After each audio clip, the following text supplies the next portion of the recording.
There has been numerous calls in regarding this incident, and as you can hear, I think this is the ambulance coming now. You've been checking his dad this morning. Can you see that? So you can see across here to the left, this side, there's a paramedic response unit attending this locus. There's a paramedic practitioner in this vehicle who will rapidly assess the priorities. I'd like to explain just as it arrives what swings into action at this point. In our control rooms we have all available resources which includes trauma teams from casualty departments, and indeed if the air ambulances are available. We have three, one in Glasgow, one in Inverness and one in Perth. So these decisions are getting made when you're on the phone. So this first paramedic is going to jump out and do a rapid assessment.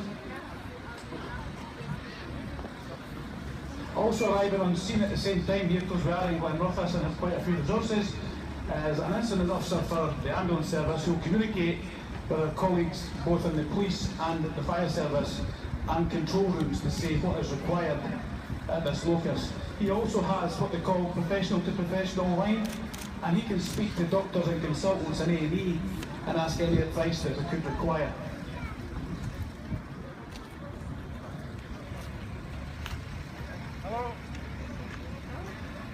Okay, the paramedics have now called for the Scottish Fire Rescue Service after the police stuff. So we're just round the corner, so we're going to mobilise now.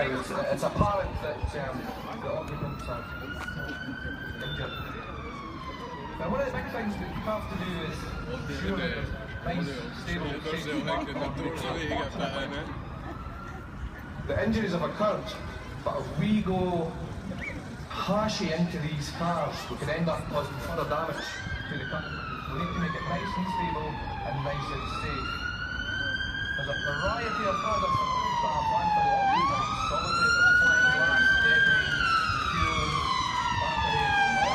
all of the windscreen.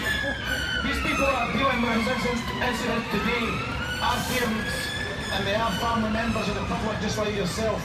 So we do have feelings, so you can imagine what's going through their heads at the moment. I'll now hand you back to the fire officer. Okay, thanks Ian. So that's our crews now arrived from the Scottish Fire and Rescue Service. The first thing they're going to do is survey that scene, make sure that it's safe for the trapped casualties and also for the emergency responders that are all arriving. Now you can see the amount of resources from the emergency services involved in this extrication. This isn't kid on, this is real life. This is what we'd expect to see. However, they're not always just round the corner. So time is of the essence. We need to make sure that we can assist our colleagues to extract these casualties as safely and as quickly as possible. These severely injured casualties now need definitive care in a hospital environment. But we need to do it very, very carefully. So our crews, firstly, you'll see the officer in charge doing a scene assessment, making sure there are no additional hazards.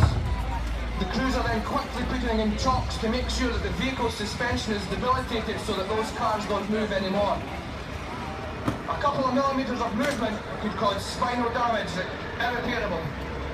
So we need to make that platform nice and safe for the responders to enter the vehicles and to conduct the extrications. Now there's two types of rescue that we can do. We can do a time critical rescue, which is the ambulance service tells us that a casualty needs to come out right now. That means we don't have as much time to create as much space as we need to do that as safely as we could. The other one is a full extrication, which allows us to make as much space as we can to make sure that we don't prevent any further damage to that casualty. I'll just hand you back over to Ian, who will discuss what the paramedics are doing at this point with their assessments. There has been a triage done and a decision made on what is required here. The team on the scene have relayed back that a helimed, which is a helicopter, would be of benefit here because the injuries sustained with one fatality in the mechanics of this incident. There is one fatality, one trapped with serious injuries and one with non-life-threatening injuries. In Fife, we're based in A&Es in the Victoria, but trauma centres are based in Dundee and indeed Edinburgh. So at this time the decision has been made that a trauma team will be mobilised from Dundee and the helicopter will be mobilised to this incident. Unfortunately, we did attempt to get a helicopter here today, but it isn't going to happen, but that would be requested at this time. You can see the paramedics working here. It's really important to deal with the people that are time critical. They talk about a golden hour that you've probably heard about, and in that hour, that's when people could die from the catastrophic injuries sustained. What I'd like you to do for a minute or two is just think of the mechanics that's involved, the mechanism here, what has actually happened and the impact. These are people who are just going about their everyday life and bang, their whole world turns upside down. The crew are in the car at the moment. You'll see one of the crews working.